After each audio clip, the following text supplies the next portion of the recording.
Hello, Lisa here. Welcome back to my channel and welcome to my April favorites. So I still have not the best voice at the time I'm filming this, but I really wanted to talk to you about what my favorite things have been this month. So without further ado, I'm just going to jump right into it. So first off, I wanted to talk about YouTube, and there are a couple things that I wanted to mention as my favorites. The first thing is that Benabel Wen made a fantastic video on April Fool's Day all about summoning demons with Doreen Virtue's decks, and it was fantastic. It made me so happy. It was so hilarious. I will link it in the cards so that you can take a look at it yourself, but it was fantastic and I really, really enjoyed it.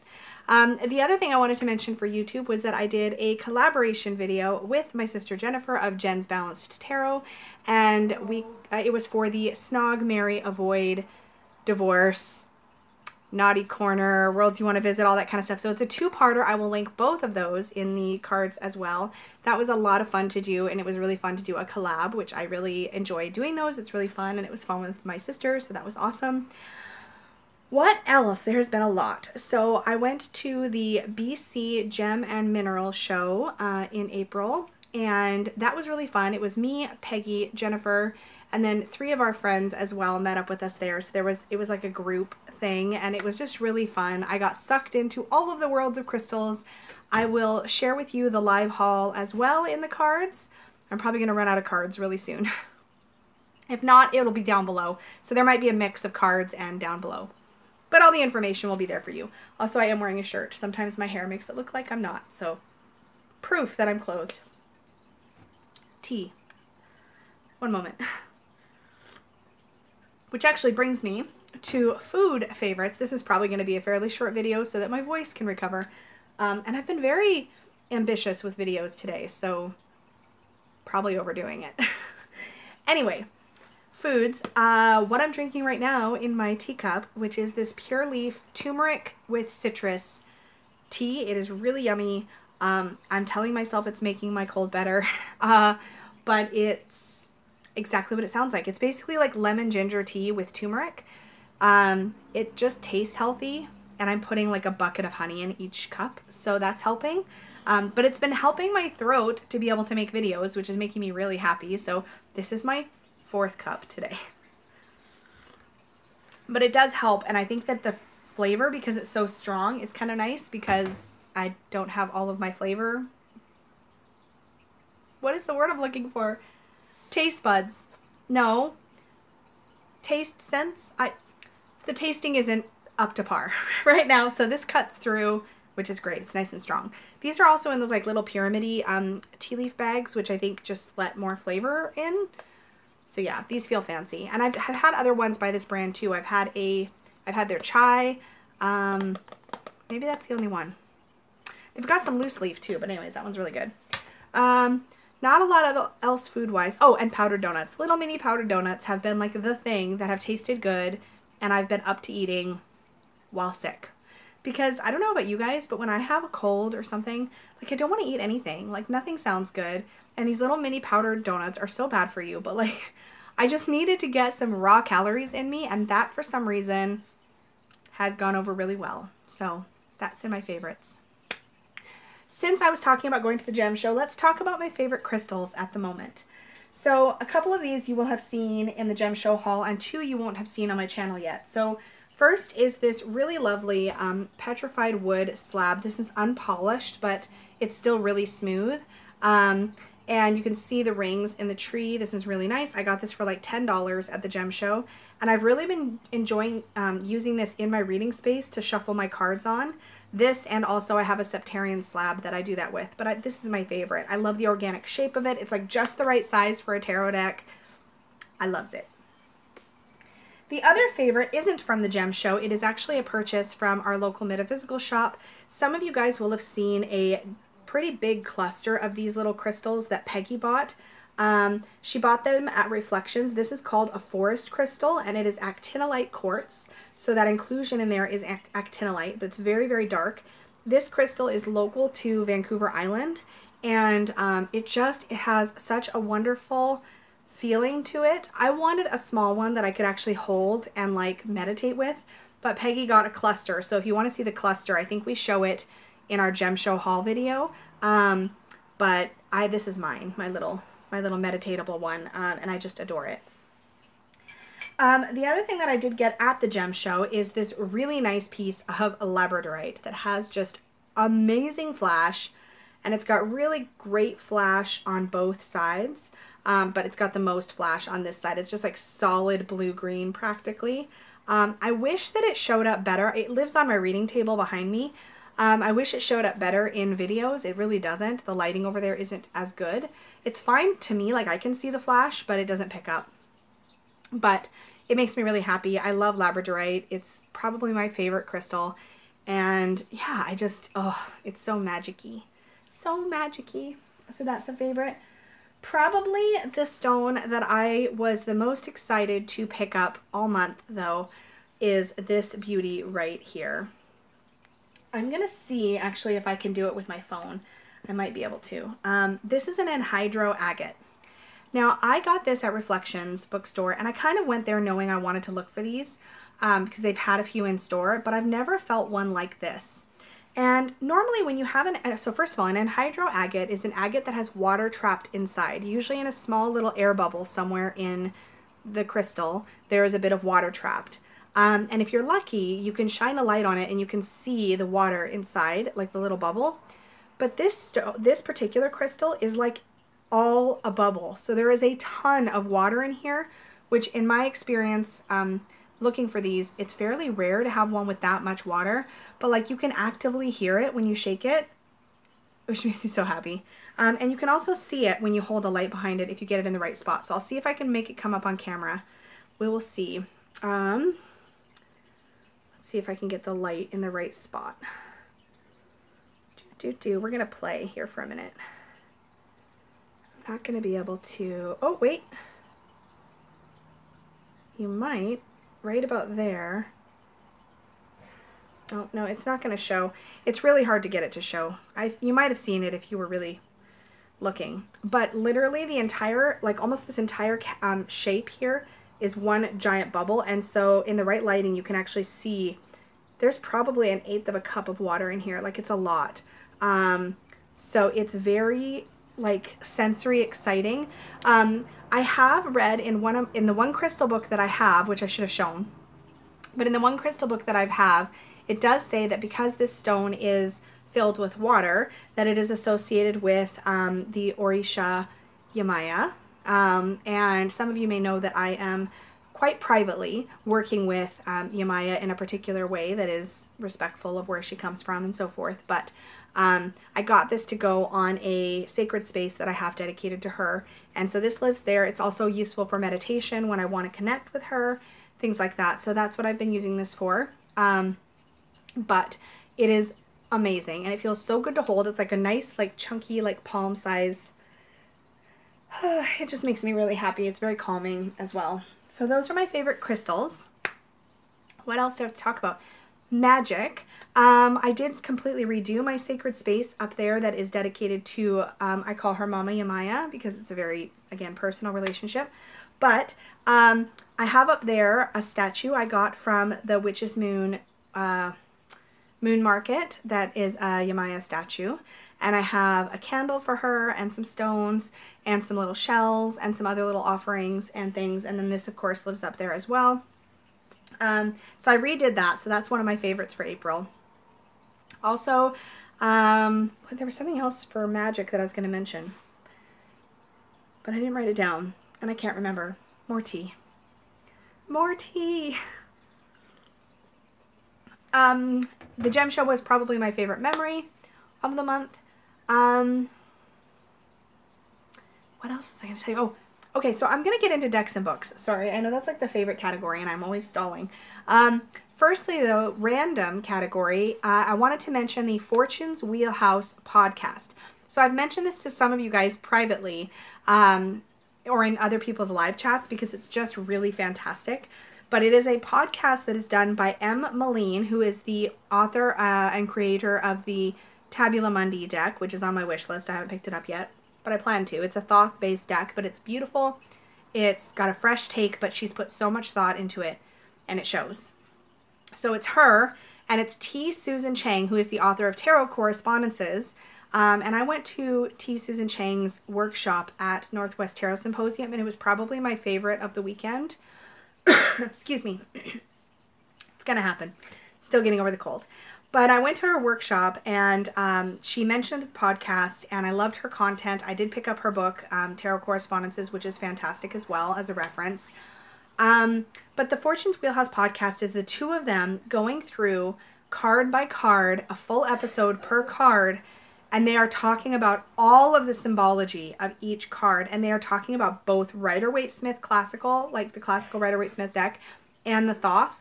And it's really cool to listen to them talk colors and symbols and Kabbalah and all of that stuff. Like, they go so deep that I have to really pay attention when I'm listening. Like, I have to have a reference image up of the card they're talking of in both Thoth and Rider-Waite, because there's so much that they get into. But it is so, so good. And if you have not listened to it yet, look it up. It's Fortune's Wheelhouse. It's not new because they've completed the entire deck now. So there are 78 episodes, I guess. They start with episode 0 for the Fool, and they go all the way through all the cards, minors and majors. All the episodes are about an hour long. So good. It's not one I would necessarily recommend for when you're driving, because I feel like you really need to concentrate on what they're saying. But if you have time to just sit down with it and listen, even if it takes you a long time, totally worth it. So that's probably my favorite random. I have a little note thing. Is there anything else I want to... That's it for random, I think. Yeah. Let's talk about books. So books. I finally finished Tarot and Astrology by Corinne Kenner. This was good. I'm so glad I have it. I feel like I will definitely continue to use it as a reference. And I think I mentioned before that I kind of used this also as a bit of a guidebook for my Harry Potter tarot, because my Harry Potter tarot is definitely based... See, the meanings are more Thothy, and Thothy stuff is much more associated with the astrology. And I find that when we get into things like the decans and the minors, so for example, the 8, 9, and 10 of Pentacles are associated with the 3 decans of Virgo, okay? So there is actually a full page and a bit on every single one of the minor arcana cards based on where it is in the astrological wheel, which decan it's associated with. This was super useful for me when I was working with the Harry Potter tarot. This would probably also be really useful for any Thoth deck that you're working with. But mostly what it does is it shows you, it talks about all the associations, planets and signs and decans through the entire tarot deck. So this is really useful. It did get a little bit slow for me to finish once I got past the intro. The intro was really great, and the majors, because they really helped solidify my understanding of those cards. The minors with the decans, it's a little bit harder for me to remember them all, but some things have definitely stuck, and I will continue to use this as a reference book, and I did really enjoy it, and I highly, highly recommend it if you have not read it and if you have an interest in tarot and astrology. The other book that is a favorite for this month, excuse me, is the Alice Tarot by Karen Mahoney guidebook.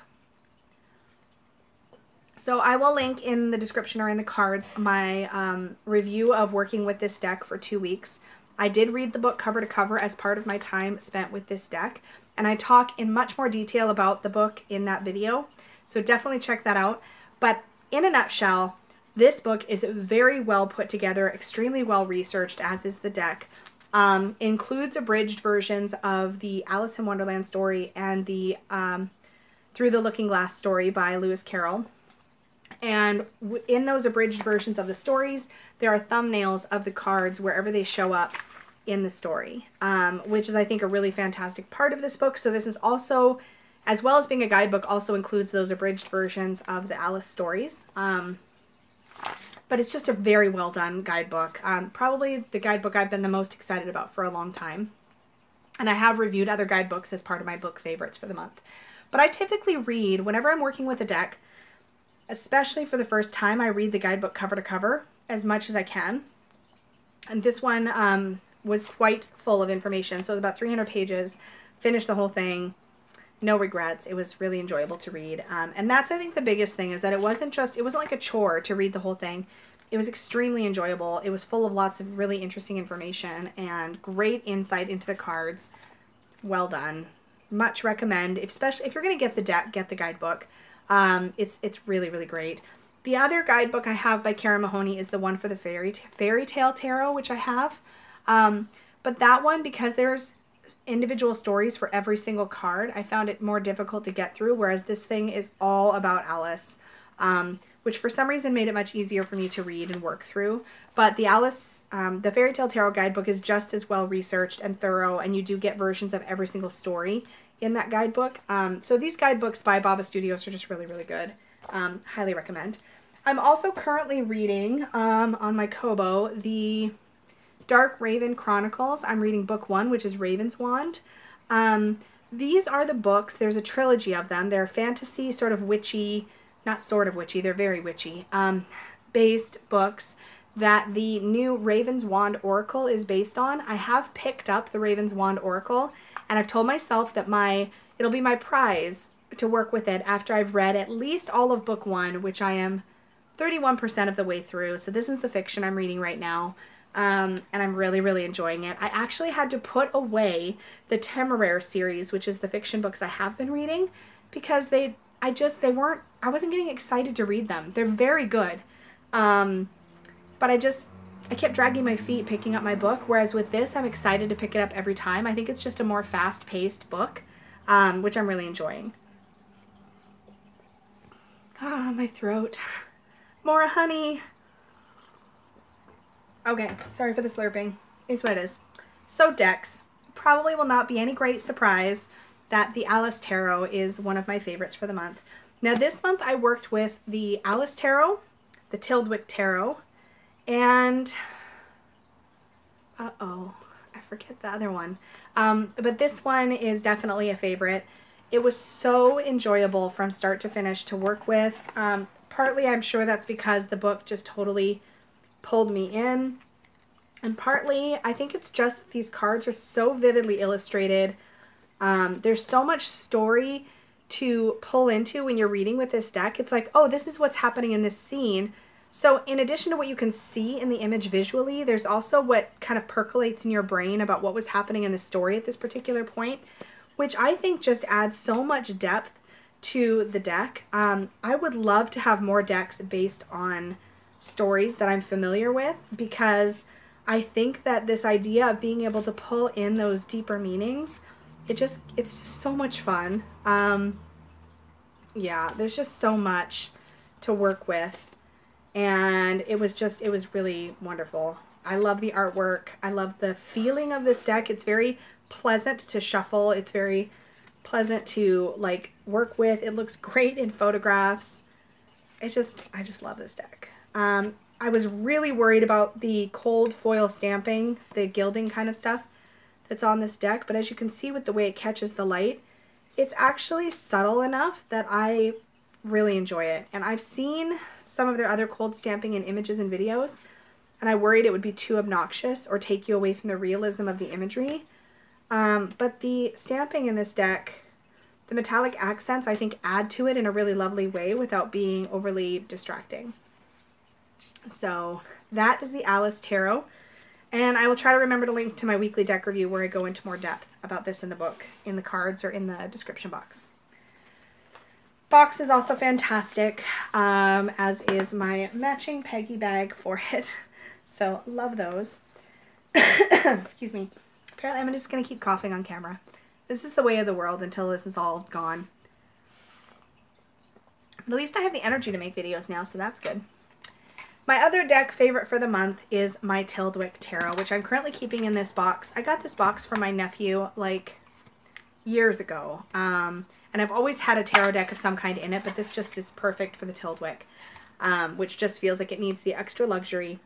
The Tildwick Tarot, how do you even describe it? Like, those of you who have it or have worked with it understand, but it's a very slow deck. You really, when you're working with this, need to sink into every single image.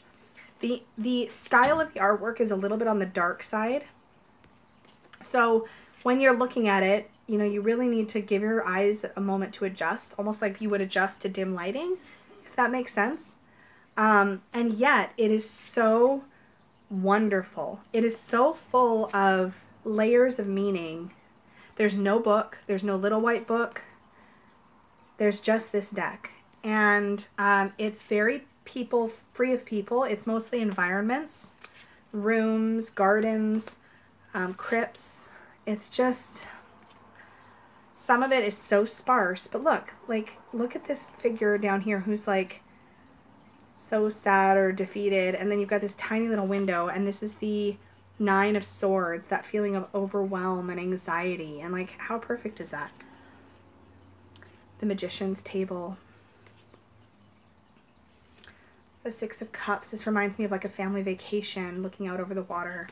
There's just so much to discover and explore, and this was such a joy to read with. I really, really enjoyed my time with this deck. It's perfect for path working. You can really pull yourself into the images and into their stories. I just want to keep showing you cards because it's so good. I love this Two of Cups. With this, you can imagine a couple of lovers strolling through these gardens. So, so good. Beautiful gilding on it that just feels really lush and smooth. I don't even know how to describe it. It's held up really, really well for me. That is the Tildwick Tarot. So those are the only two decks that I'm going to put in my favorites because I didn't work with... I worked with the Alice Tarot for 2 weeks just because I was ill and I didn't have as much time to work with it the first week that I was ill. So I didn't work with as many decks, and none of the Oracle decks I worked with this month completely blew me away. They were enjoyable and I really loved working with them, but not enough to want to like highlight them extra in this particular video, but that is what I worked with. I'm going to go sip some more tea, get these videos uploaded that I've been filming, and carry on. Hopefully soon I will have my normal people voice back. That would be good. But until next time, you guys, thank you for hanging out with me. Thank you for watching my April favorites. Remember to like and subscribe and hit the little bell so you get notified of my future videos and my random spontaneous lives, which I sometimes do with very little planning, where I'm just like, I just want to go live and talk about a thing, and then I do it. So in order to not miss that stuff, make sure that you click that little bell so you get the notification. Thankfully, YouTube seems to have fixed, I think, whatever was going on with the bell, because it's been working way better lately. I'm actually getting notifications on time, so it's actually useful again. Yay! Anyways, thumbs up and subscribe, and I will talk to you all again very, very soon. Bye-bye!